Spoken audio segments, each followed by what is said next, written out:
Good morning, everyone. I'd like to welcome you to our panel this morning, which is entitled The Future of the Office. My name is Scott Hoffman, and I am with Savills. And just as a quick intro on myself, I've been in the commercial real estate world for about 25 years, focused on the end users, so focused on occupiers and everything that is important to occupiers. Before we dive into our panel discussion, I want to give everyone on the panel an opportunity to do a quick introduction. And David, I think we can start with you. Good afternoon. My name is David Lipson. I'm the president of Savills North America. I've been here 32 years. I started as the youngest person in the room, and that is no longer the case. Arsha? Sure. Hi, everyone. Arsha Kazazian Clement. I'm an Oxford alum, a background in architecture, construction, and project delivery. And I'm currently the director of global real estate at Sherman & Sterling. We manage about 1 million square feet across 26 offices around 5 continents. Thank you. Thank you. Paul?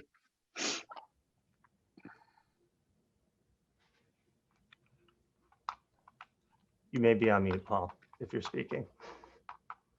Good afternoon, everyone. My name is Paul Bennett. I'm also at Savills. I've been working in the central London market for just over 20 years, advising occupiers.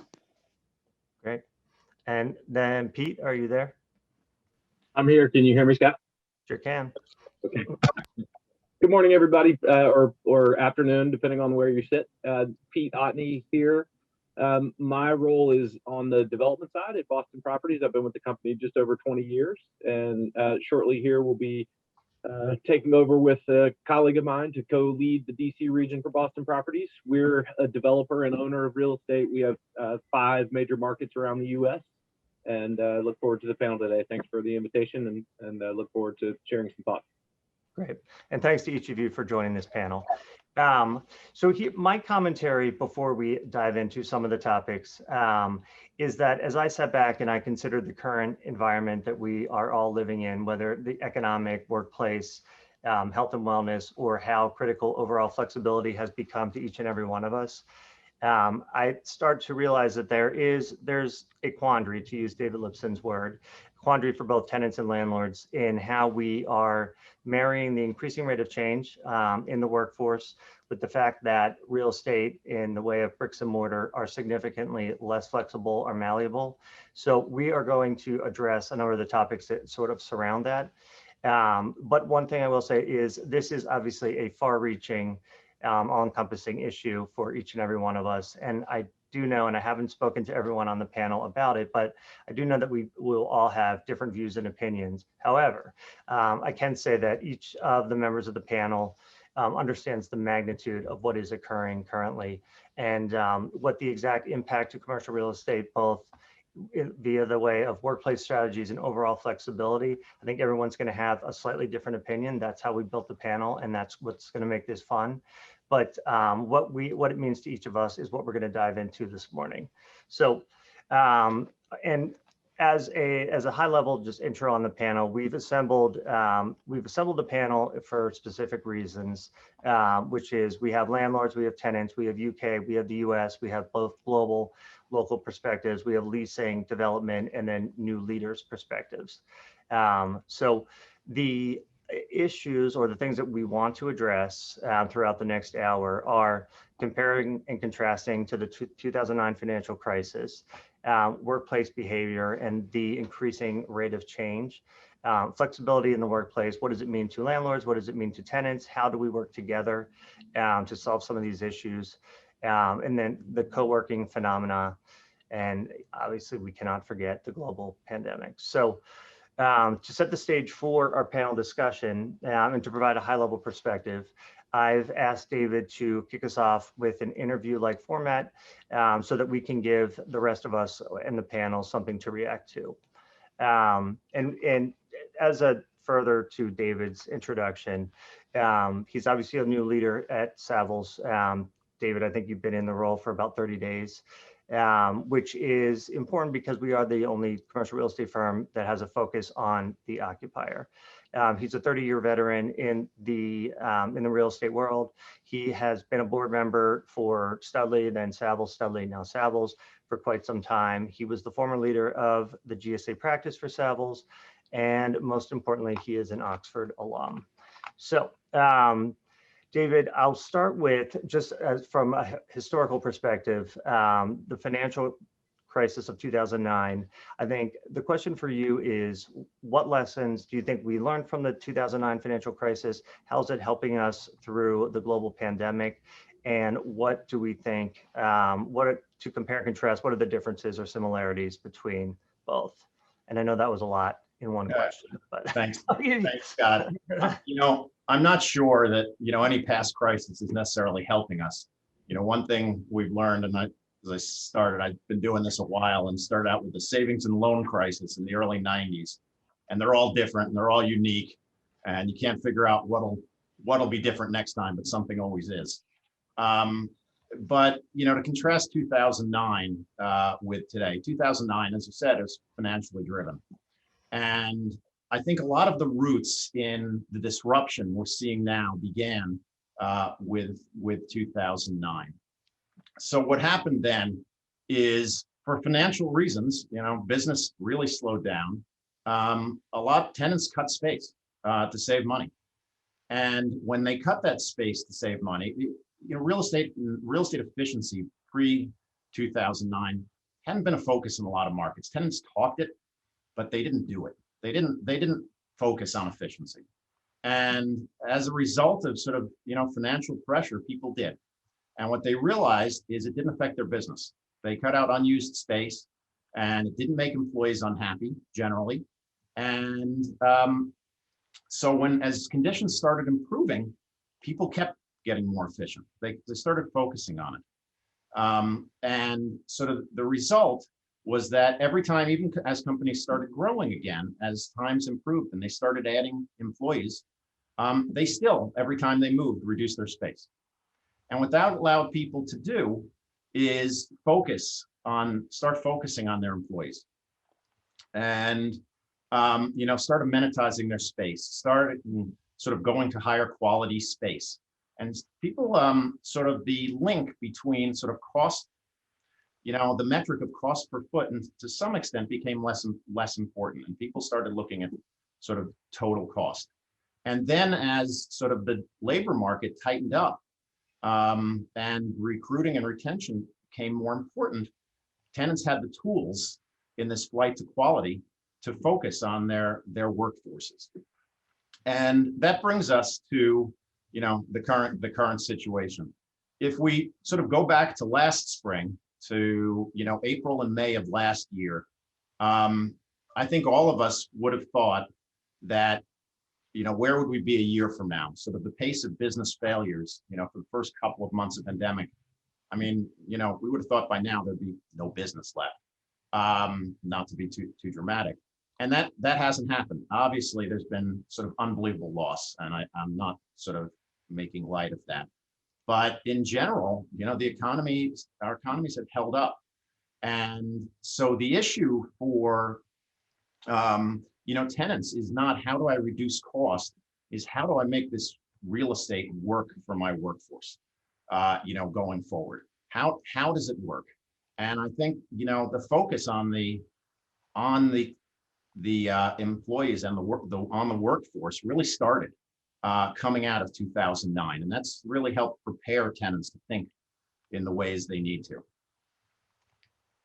I agreed. And I guess the question is when we're talking workforce, and as organizations focus on employees and flexibility, and how do they give employees the flexibility that they need for the future, that combined with employee wellness, and then trying to match those things with a sound real estate strategy to maximize the human capital.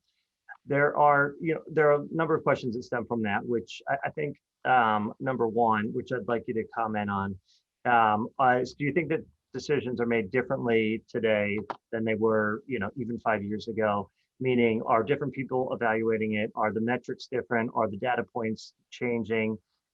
What do you think about the decisions, and can you comment on whether they are made differently in this day and age? Well, I think decisions, first of all, people are still figuring out how to make decisions and what those decisions are going to be. We're still in the midst, no one's really back in the office yet. We're coming back slowly. And, no one knows 100% what it's going to be, in my opinion. And different firms are, approaching it differently, and there's no right or wrong necessarily to it. But I think, one thing is that real estate companies have realized increasingly that real estate is a tool for maximizing value of their human capital. That is really sort of focused. How can the way I occupy space make my workforce happier, more satisfied, more efficient, likely to stay longer, likely to become more, remain curious, foster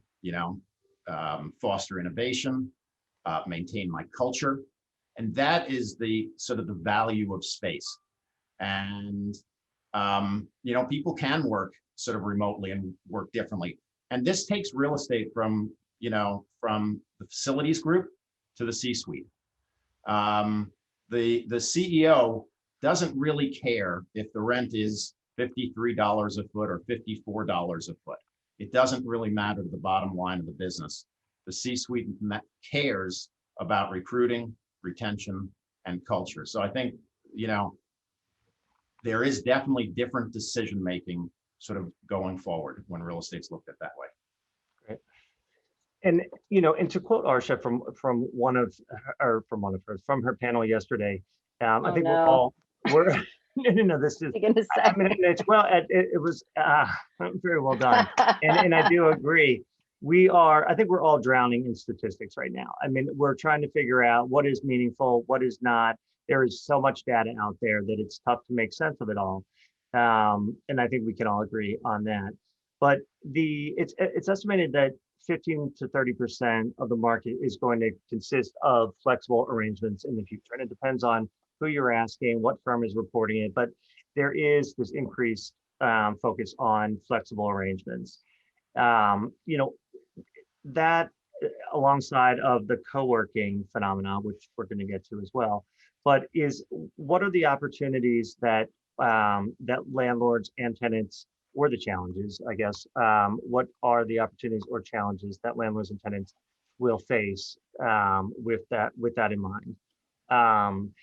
And also, or I guess maybe we start here, David, how are commercial real estate firms such as Savills, how are we adjusting, or how are we taking into account all of this data or the information that's in front of us, and how are we adjusting for the future? Are we making certain decisions? Are there different sort of business lines that are being focused upon internally? Is there anything that you can say in a public forum to that note?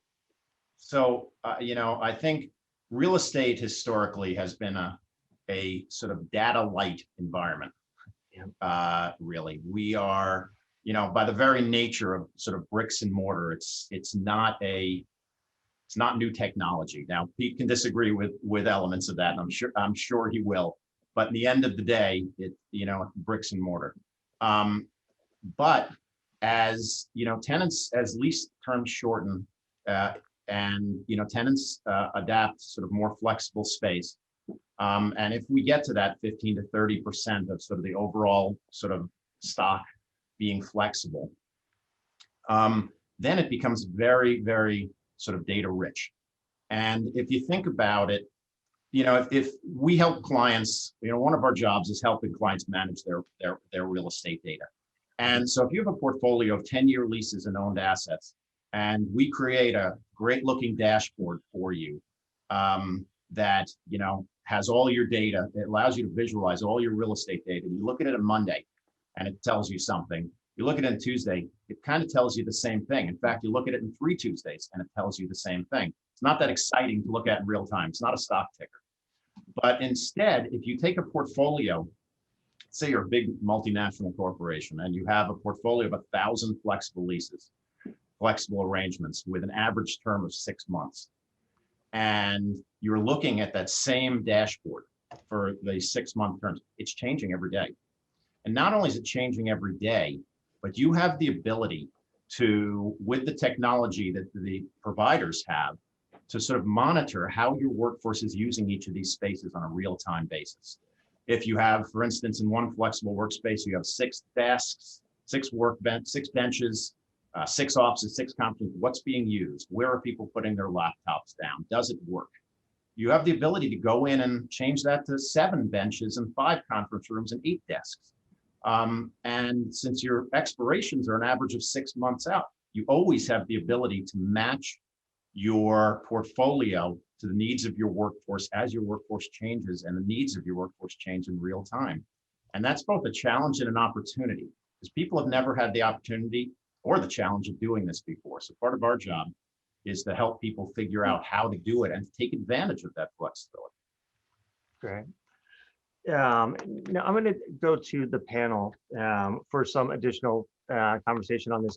But you know, as we've mentioned, and as I think we all know, the flexibility in the workplace and the workplace needs and requirements for employees to do their jobs and do their jobs effectively, it changes, and it's changing very rapidly in this day and age.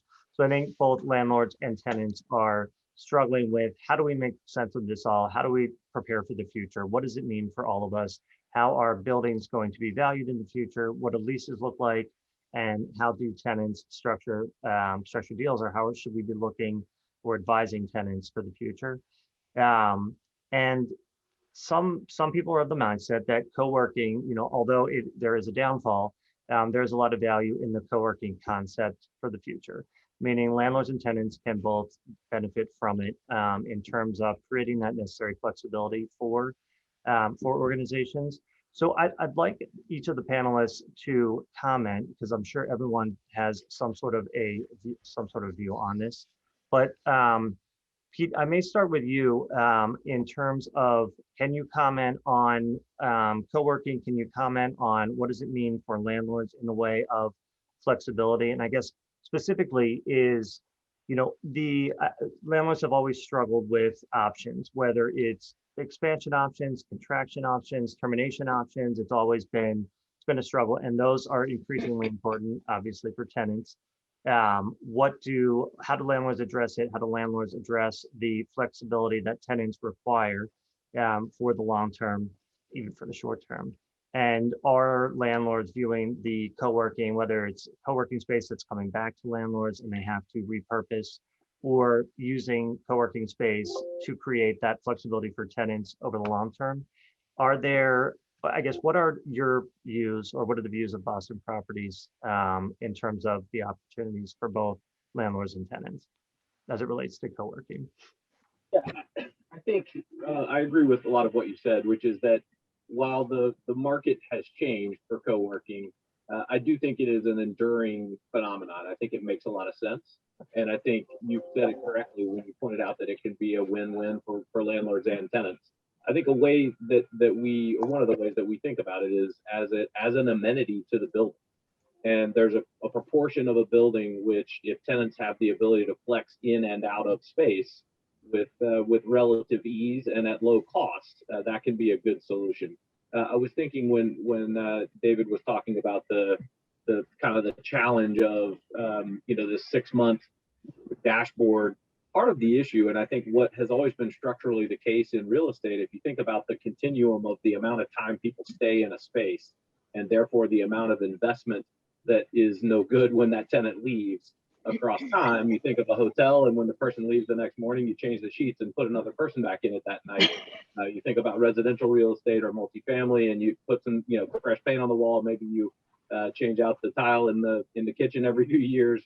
Those kinds of things. And then the office real estate has been so driven by tenants' need to customize, and so little of what they put in the space is any good when they roll over. And that's really the structural issue that needs to be addressed if we're going to go to this flexibility. Is tenants are going to lose the ability for the landlord to put $130 a foot into the space in TIs and give them 12 months of free rent and do all of these things that are super expensive and that then have little value when that tenant leaves. So I think there's sort of a structural issue there.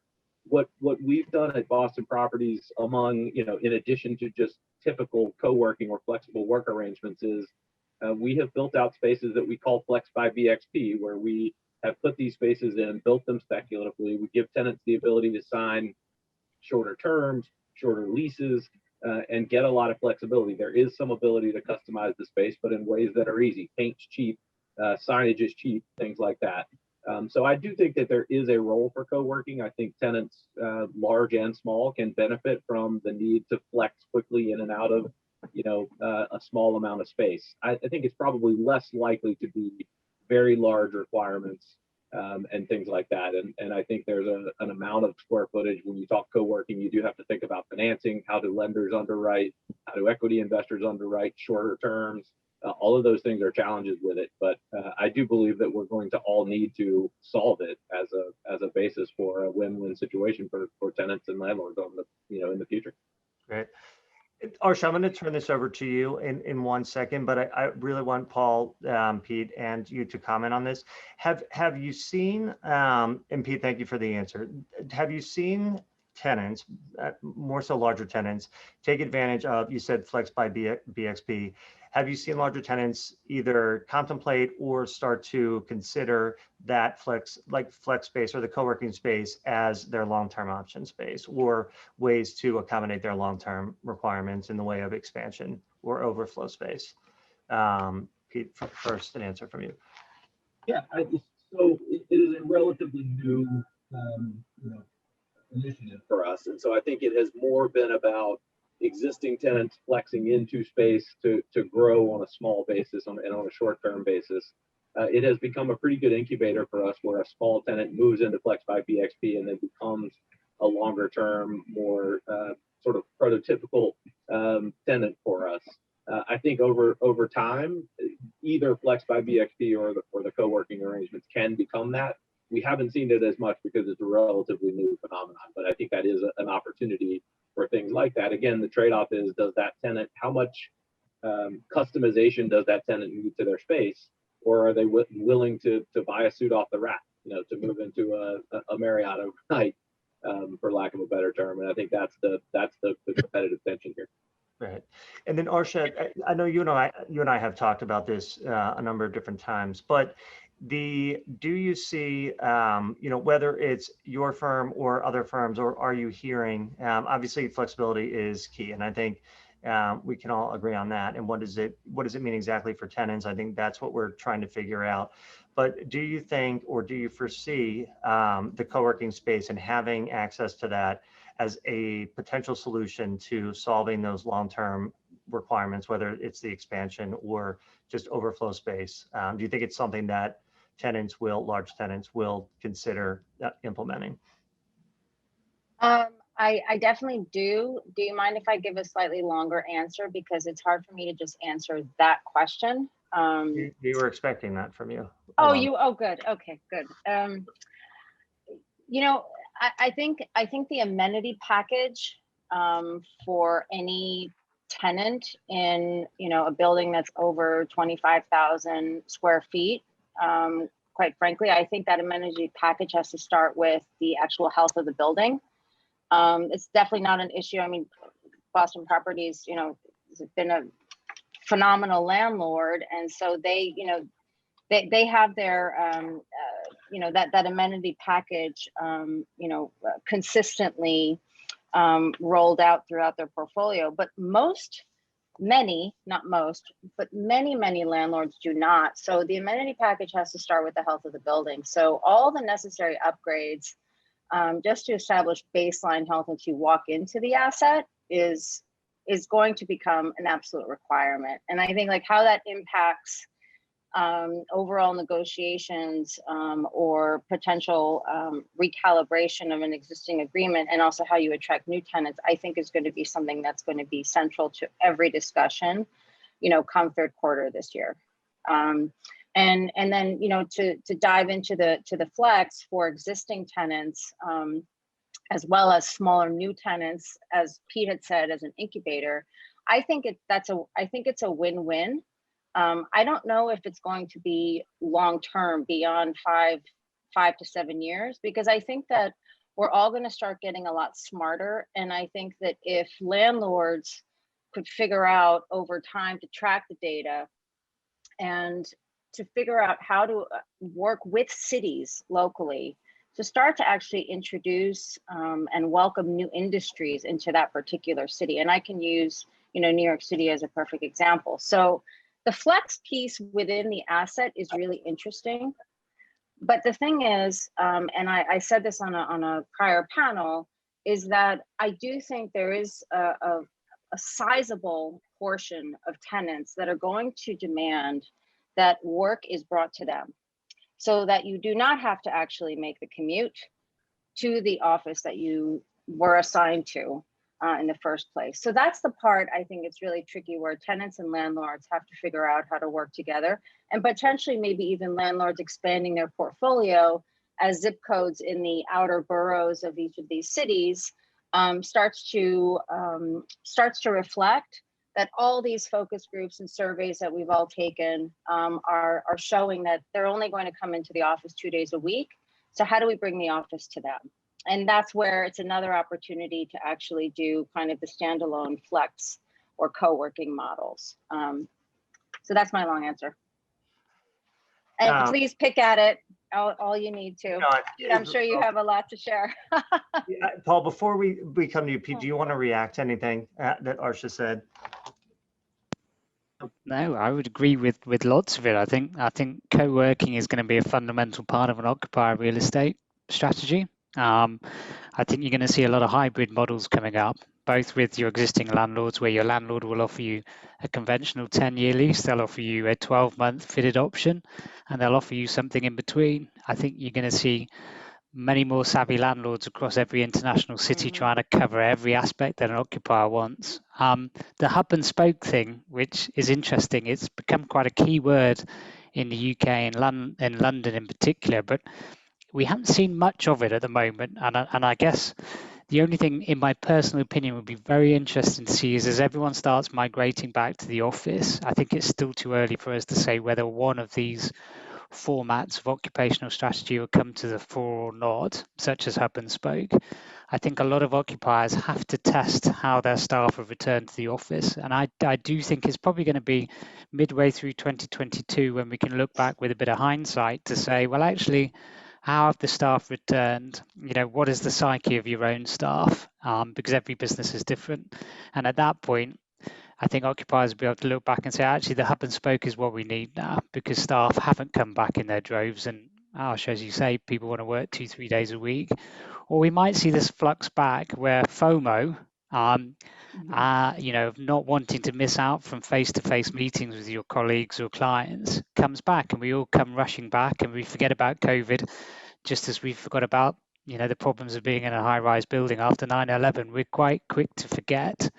So it'd be very interesting. And I think just to score on your point in terms of co-working, I think that is also in that bracket. I think we're going to see we're already seeing in London quite a big uptake in serviced offices, in terms of uptick of inquiries. Will that continue? Will it be short term? Again, I don't think we'll know until we go into 2022, presuming there's not further issues with the pandemic or a new one. So Paul, I have a question for you on that. And I probably should have started here. Obviously the Europeans and the British have tended to be a sort of ahead of us in terms of space usage and how you've accommodated the flexible use.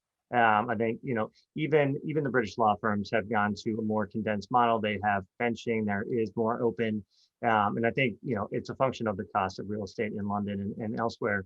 Is there anything else that you've experienced in your day-to-day life representing occupiers that you think is either we're going to see on a sort of more global level, or trends that have been happening for you, whether it's in London or elsewhere, that you're seeing that are going to be more implemented on a global basis?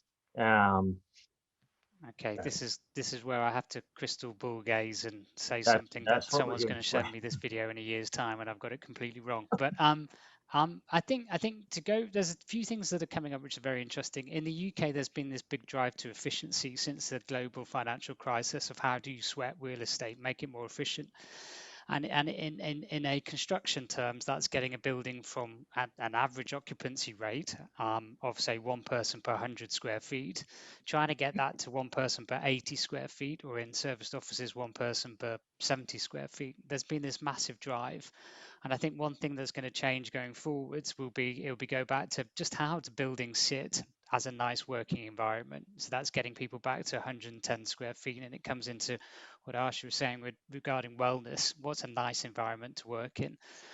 So I think we're going to see a bit of a change in efficiency in the UK. I don't know whether that was spread elsewhere. Certainly from the legal sector, which we do a lot of work in London, we've seen this drive to open plan working. In terms of partners and associates being in an open plan environment. It'll be interesting to see if there's an element of going back to cellularization. Maybe based on COVID, maybe based on confidentiality. I don't think it's necessarily the future for every law firm to be open plan, but that has come through. I think the things that have changed in terms of what I've seen over the past 12 to 18 months, the two things that come to the fore is ESG and wellness, and I guess the third, this drive to quality, which is what David mentioned in his opening speech. Those are the three things that have come across whatever sector you're in, whether it's TAMI, whether it's legal, whether it's financial. They seem to be the three things that are coming through as occupiers consider real estate going forwards. And whether you're small or big, those are the big three things. And it'll be interesting to see how occupiers accommodate that in addition to this whole return to work and what the future might hold. So I guess, Scott, those are the three things we're seeing on London. So I want to take one component of what you just said and throw it out to the group. I think driving efficiency, I think that is, we're all seeing that, and, driving the ratios down on a per employee basis. I think where we are sort of getting to, and what has been at the forefront of how we're advising tenants, is those efficiency ratios are changing in the way that they're evaluated for us, meaning there are remote work policies that are being implemented. So there are employees that are coming in 1 or 2 days a week versus 5 days a week. So the assigned seats are not like they used to be. And this is a question for anyone. Are you either experiencing it or seeing the trends in terms of efficiency and tenants struggling or occupiers struggling with how do we evaluate on an efficiency basis, especially when we are looking at all of the new policies, remote work? There are a number of people that will never come back to the office 5 days a week. And how do you prevent that sort of rubber band effect, meaning everyone comes into the office on the same day and there isn't enough office space for those people? Has anyone experienced it? Are you seeing it? Are either Arsha, are you kind of dealing with these issues in certain offices? Or have you seen or heard about it? Yeah, I mean, I'll just go first. I'm actually part of the workforce, the leadership team that has been crafting the policy for the firm globally. So it's been a really interesting experience because regionally, the cultures are so different. In Asia, it used to be that if you were not in the office, you were not working, period. And I think, we took that in through Europe and then into the States. I mean, that really was the mindset. So as we started to look, there were a couple of realizations across HR, technology, real estate, and then the general leadership that number one, we actually have to provide choice. And that's something that, leadership of every organization has to digest. And once you say we're going to provide choice, one, because we want to, but two, because we have to. The have to piece, speaks to retention and being able to recruit a wider pool of talent. So once you make that decision, all the policies need to support that. And, we already know, and I think many firms would say the same, that it's likely like 50 to 20% are going to migrate. So they will likely move to a bigger house where the cost of living is lower, and the discussions around, adjusting comp to support that, and what will the requirements be if they were to come back to the office for, 2 days out of every month. What does that look like? And so we've been crafting that model. Many members of leadership across, I think, the financial and the legal sectors are doing the same thing. Once those policies go out, I think that it's going to be very interesting to see what occurs. But health, safety, flexibility, choice are all a requirement. And what comes with that is leadership needs to learn how to lead differently. The KPIs and how you measure performance have to change. Inclusion virtually has to be, I think, trained up. And so there's a lot of new skills that people have to learn. I'm not sure any of us have mastered it virtually during this period at home. So there's a lot of learning that we all have to do regardless of your level or rank in a company. So we'll see. I'll let the rest of the panelists comment. So, I was going to sort of touch on something that, if you look back the last sort of decade and the urbanization of sort of increasing urbanization, especially of young, highly skilled sort of workers and in technology and other fields, that urbanization wasn't driven by tenants, by companies taking space. It was driven by the employees who wanted to be sort of urban dwellers, and the companies reacted. And it really was a workforce. Those were workforce-driven real estate decisions, not the workers relocating to where the companies were. And I find it hard to believe, and maybe we don't know, but that all of the factors that were driving that are going to be totally reversed by 12 months of pandemic.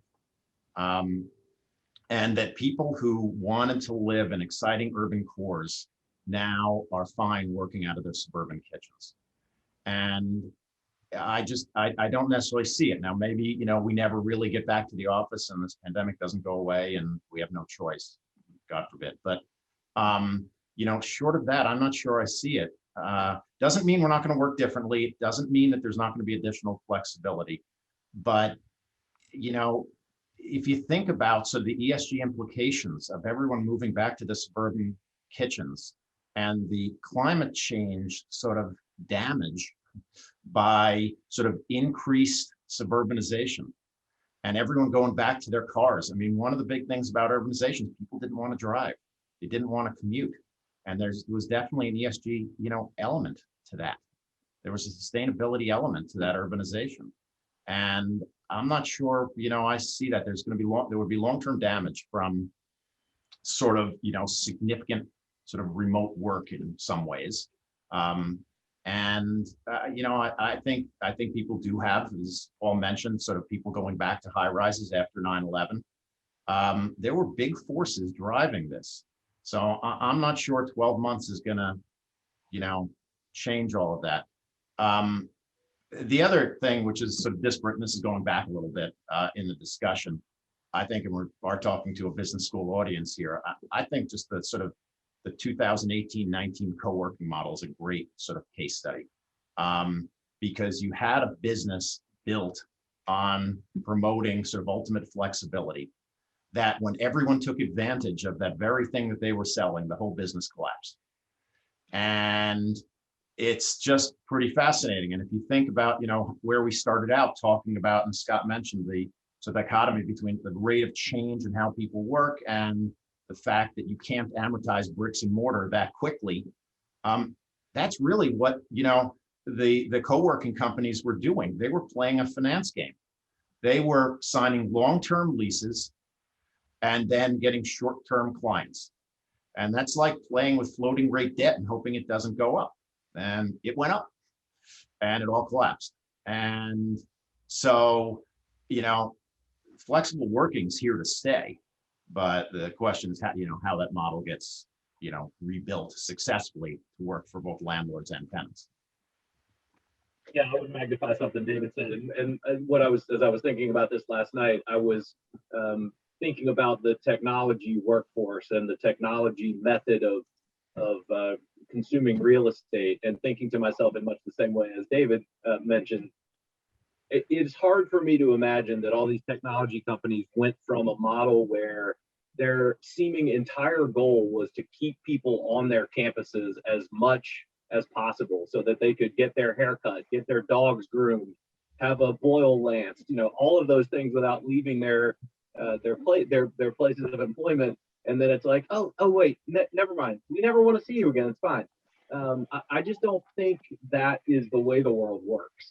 And I think whether it's you're talking about the urbanization and why people want to live in cities, or the culture building that happens in a remote, in an in-person work environment, I don't think those things changed overnight.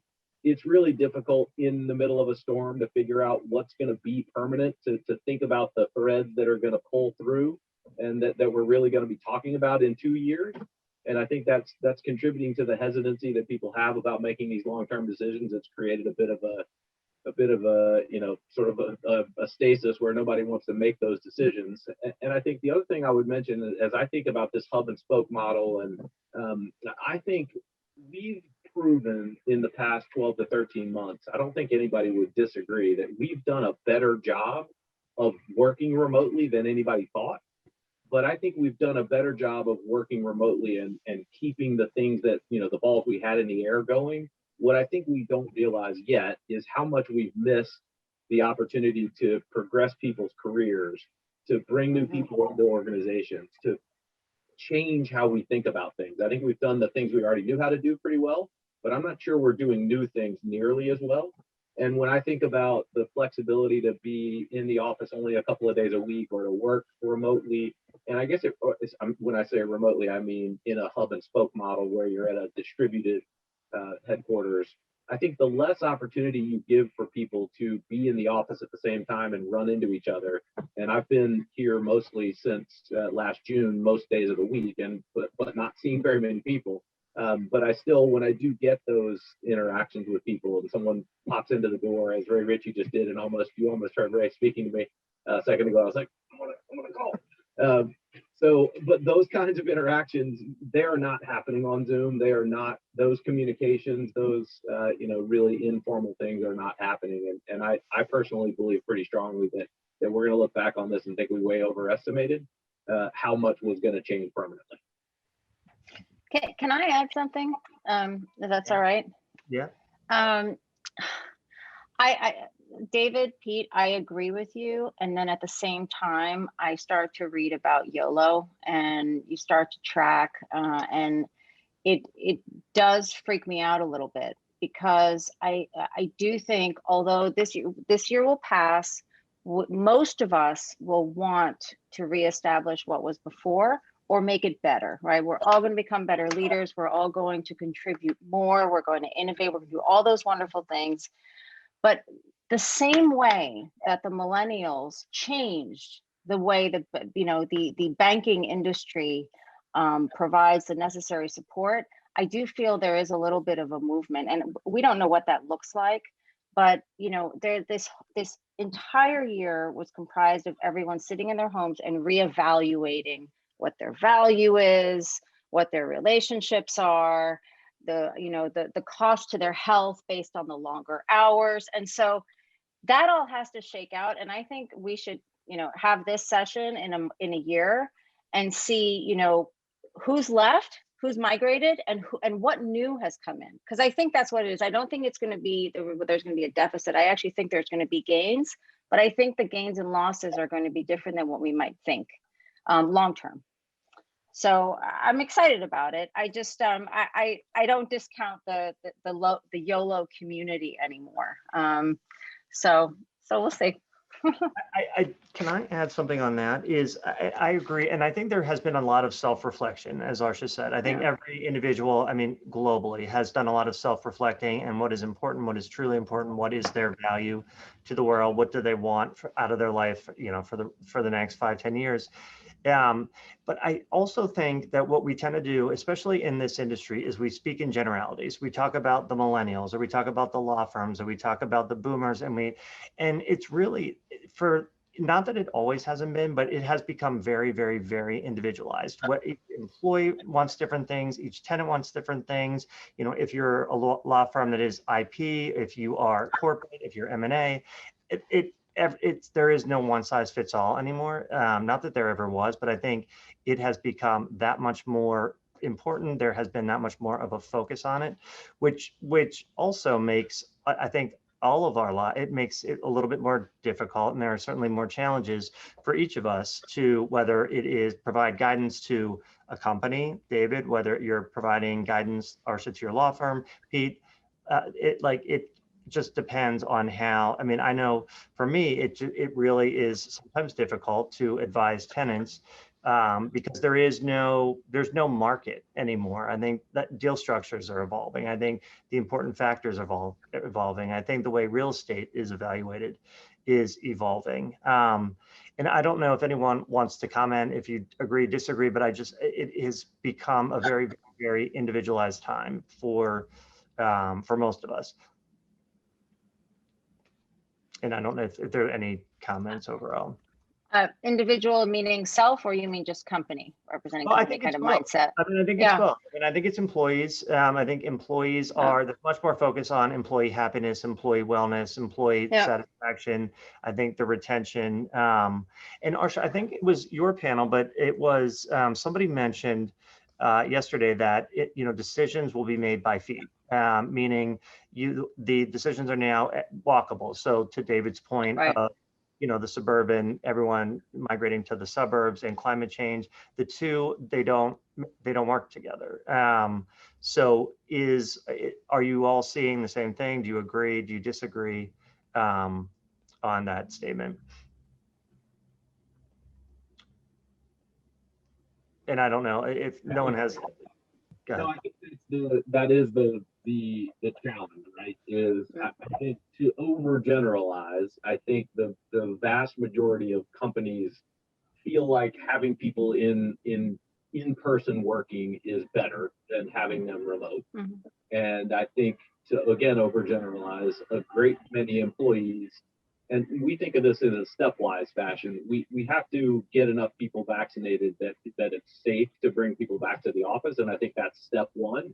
Mm-hmm. And then we will have had 13, 14, 15, however many months you believe it's going to be of this different work style. And people, some hate it, but some have come to really value aspects of it. And so as employers, where is that line? How do you do what you think is right? How do you get that culture back? How do you get that efficiency back? How do you bring people back into a physical work environment, in-person work environment, without alienating them? And as you said, Scott, making them vote with their feet. And I don't know that we know the answer to that yet. I think watching what technology companies do, because they're where a lot of the growth is happening, or where a lot of the employment is happening, is interesting, and they seem not to be there's a wide range, but they're not saying across the board never come back. They're certainly saying we're going to provide some flexibility for our employees, but then the comment is, but we're not reducing our real estate footprint. So I think there's a lot to be gained from that, and that's really the balancing act as employers that we've got to figure out. And we're a landlord, but we're also an employer. We're struggling with the same question. Can I just tack on to what Pete just said? I think a huge opportunity is to really start to figure out how you can put technology to work to offset any of the personal connectivity that's required. I mean, I do think from physically, it's very important from a mentorship and professional development standpoint to actually engage, to hug someone, to shake someone's hand. And I think that that's a really important factor. But, landlords, prop tech, tenants, IWMS platforms, learning, taking that rich data. And then on top of that is all the experience apps and technology that I think can really help to enhance and create these kind of virtual communities. Because I think the key to rebalancing, to figure out what the new normal is to actually have the digital experience be, if as best as possible with technology, be as immersive as the physical experience. Because I don't think it's ever going to be 100% back to the office. So if employers can figure out how to how to rebalance by way of use of all of these different types of technologies and experience apps, I think it's going to be a huge win. Agreed. I do think one thing that's important to note is that pre-pandemic, if you walked around most offices, 50% occupancy at any given time, 60% occupancy at any given time, 40%. And, there was a lot of flexible working being done, pre-pandemic. People just didn't recognize it. And so, some of this is formalizing some of the elements that we had before and sort of thinking about it. I mean, office space wasn't used, that sort of bring it back to the real estate, office wasn't used that efficiently, before. And now we're, starting to think about it. For the law firms, I mean, not to overgeneralize the law firms, but there are a lot of partners who couldn't do without their paper and their assistant, who went home last March and realized within a week that they could. And, who weren't willing to give up space previously, who weren't, a lot of things they weren't willing to do about the office. Then they realized, maybe I can. And I think that happened across industries. So a lot of the trends that were happening beforehand, people were starting to work more flexibly. We had one client, and sort of a real world example, who when they'd set up their lease, it was a law firm that they worked very long hours, and it was part of their culture. And their hours were, I might get it wrong here, but their hours for keeping the lights on official in their lease were like 8 a.m. till 11 p.m.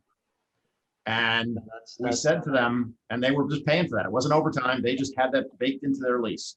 But, times had changed over their lease, and their associates were leaving at normal time. They were still billing all evening, but they were billing from Starbucks, and then from their kitchen, and then from their bed as they worked on their laptop. They weren't there.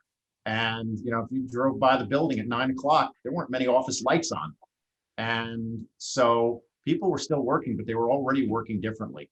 And the fact is that most companies, last March, when things changed overnight, the technology was already in place for people to work remotely. Companies didn't have to set it up. We were already doing it a lot. So I think the trend is we kind of institutionalized the trend that was already starting and turbocharged the trend in some respect. And real estate now has to sort of catch up. And I think there's also sort of a recognition landlords and tenants have to work on this together. There generally is a recognition on both sides, and when they're sophisticated parties, that to a certain extent there's a zero-sum game. Obviously, when a landlord has already built a building and and the market's bad, that's the tenant's advantage. But over time, and then when markets are tight, it's the other way around.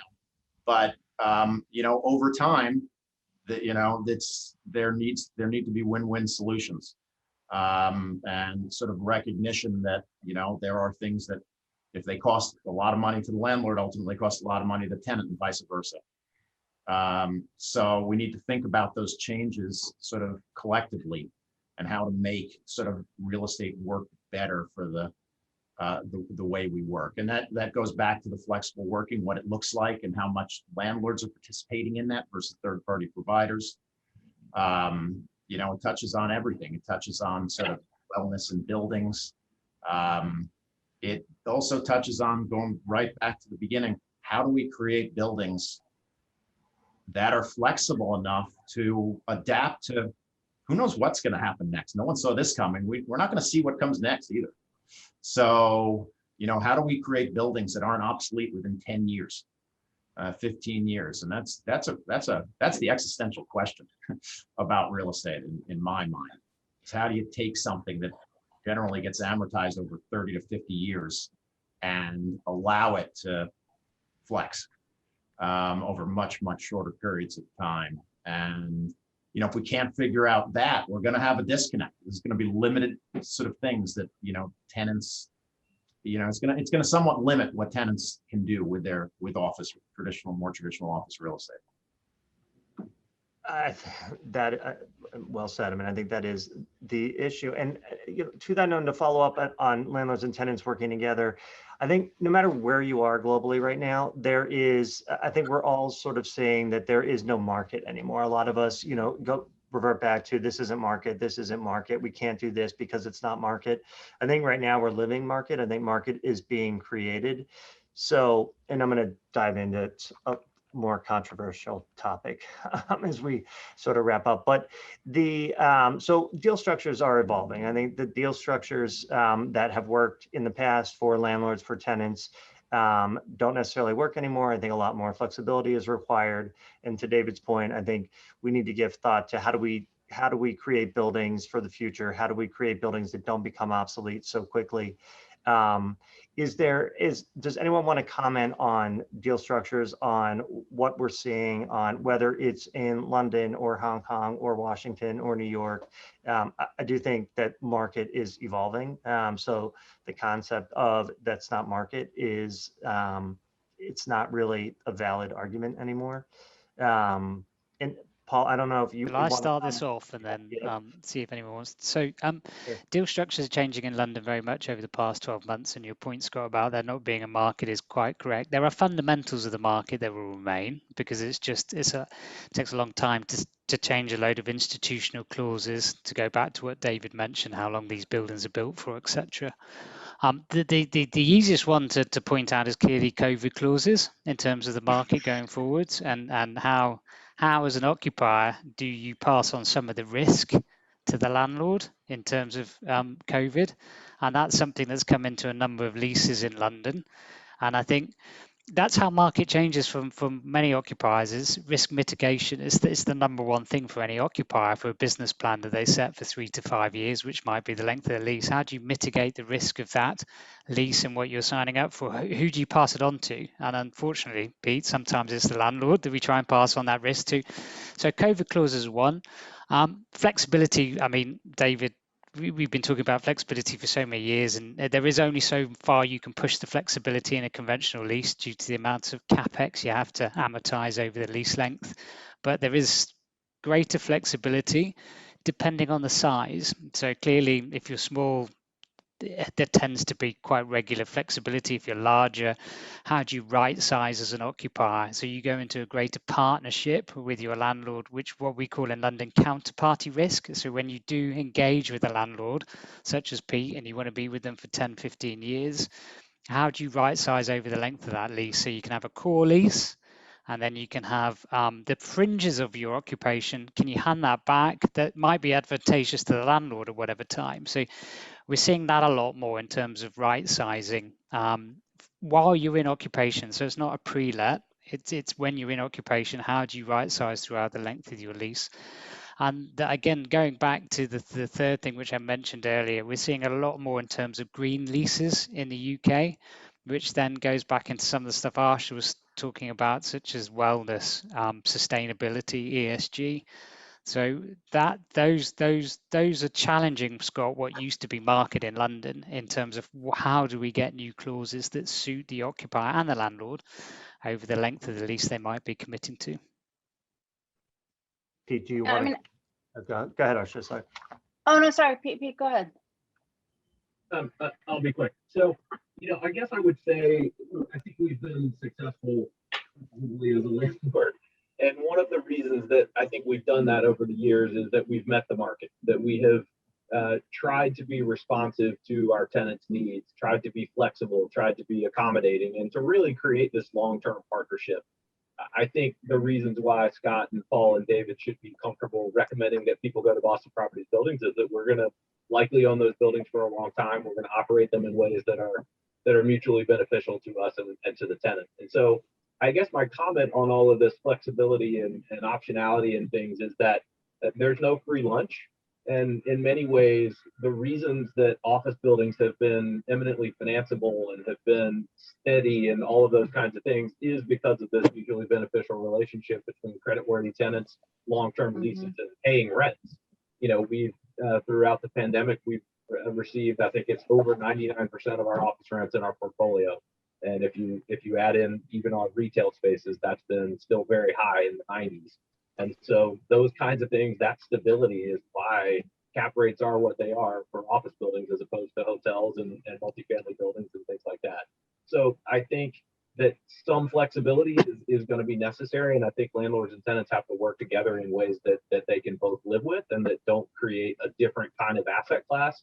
We talked about when co-working, was a huge thing. I guess it still is a huge thing. There was conversations that I had with lots of investment sales brokers and others about, how much WeWork exposure in the building is too much.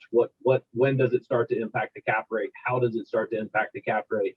And the more uncertainty of the cash flow that you inject into real estate, the harder it is to finance it, the more creative lenders have to be and things like that. So that's just sort of the thought process. And I think we have to work together so that we come up with ways to solve this that doesn't torpedo the whole thing. Arsha, did you want to comment?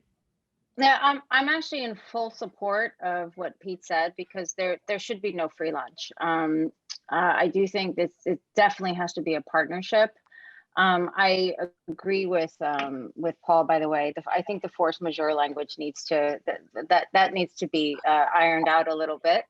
But there are many folks in the financial and legal industry. They're signing, like, in some cases, 15, 20-year leases, and typically the capex to fit out the space, if you're a large tenant, is significant.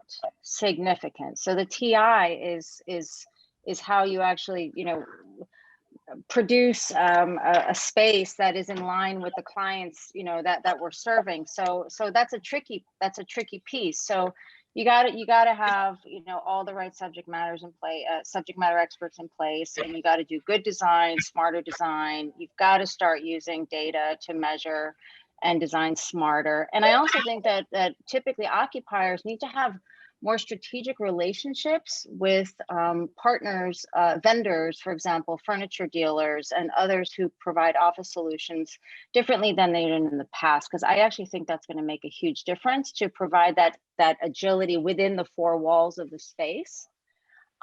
What I'd love to see is maybe more flexibility or a real partnership and a promotion of an open dialogue as it relates to give back options.